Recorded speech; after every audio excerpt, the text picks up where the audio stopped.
You just hyped me up. I'm ready to run through a wall right now. But what I'm looking for is the next couple of hours on this field right here. This is the perfect football weather, am I right? With early predictions on the NFL MVP. And is it way too early? Yes. Do we care? No. 2 giant screens, the scenery was great, the music bumping, crowd bumping. There is a rival going on in Jacksonville. Over here, we have Georgia Bulldogs fans, but literally a skip and a hop away, we have Florida Gator fans. BTJ says at the end of the day, the Pro Bowl is all fun and games, but he's still gonna try to flex on them a little bit. Reporting from Camping World Stadium, I'm Ashley Gonzalez, First Coast Sports. Heading into this draft, people were like, okay, we need an offensive player, we need a defensive player. The universe said, you get 2 of them. Chris, it's one thing to be good at a sport, right? But it's another thing to be good at that sport while also being someone to look up to in the community. That's exactly what Reigns Cheer is known for. These 3 receivers could ball this season if all the stars align and the candles are lit. That's a Latin thing.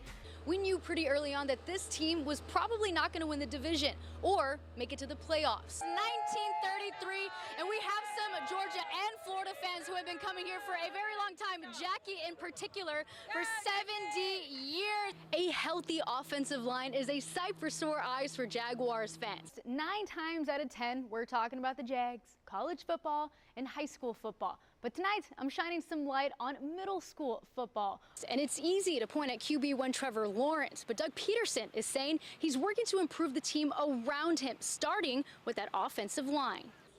Cassie and Cassidra Thompson made a name for themselves at a pretty young age. We played every single sport in high school, and we were always known as the Thompson twins, the Thompson sisters, because we excelled in almost every sport we did. Bonded by blood, but naturally thick as thieves.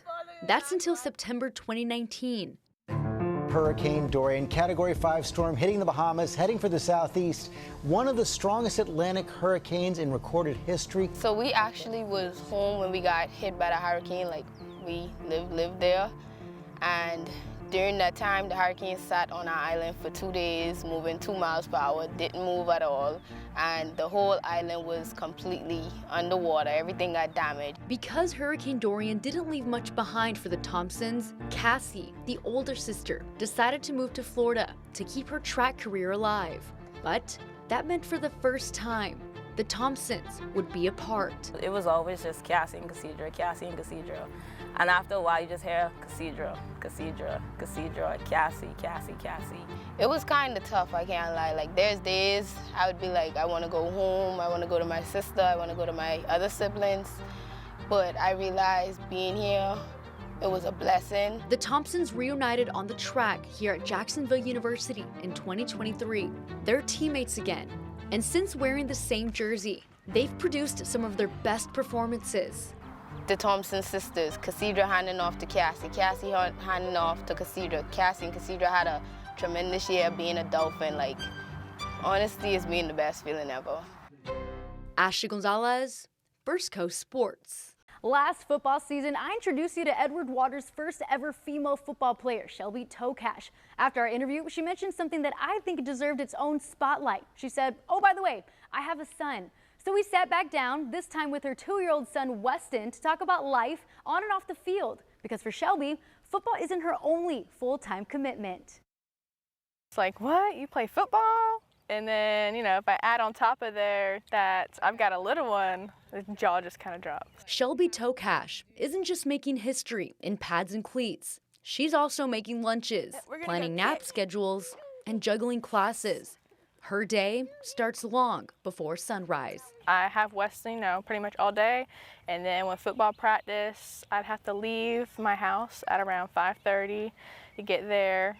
And my mom was home, so she'd watch him from whenever I leave until I get back at around 8 o'clock, 9, depending on how football practice runs. This is Weston, 2.5 years old, and already his mom's biggest fan.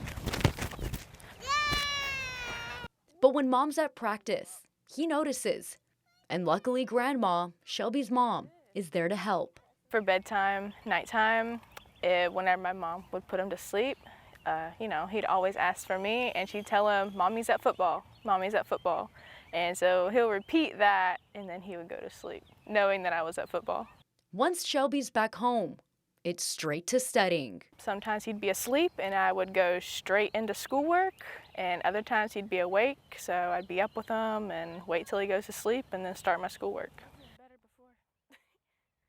Oh, and one more thing. Shelby Tokash currently holds a perfect 4.0 GPA because apparently breaking barriers and raising humans just isn't enough. Women, you amaze me, and moms, you're incredible. The Edward Waters Tigers get their season started on August 30th on the road against Savannah State. Reporting, I'm Ashley Gonzalez, First Coast Sports.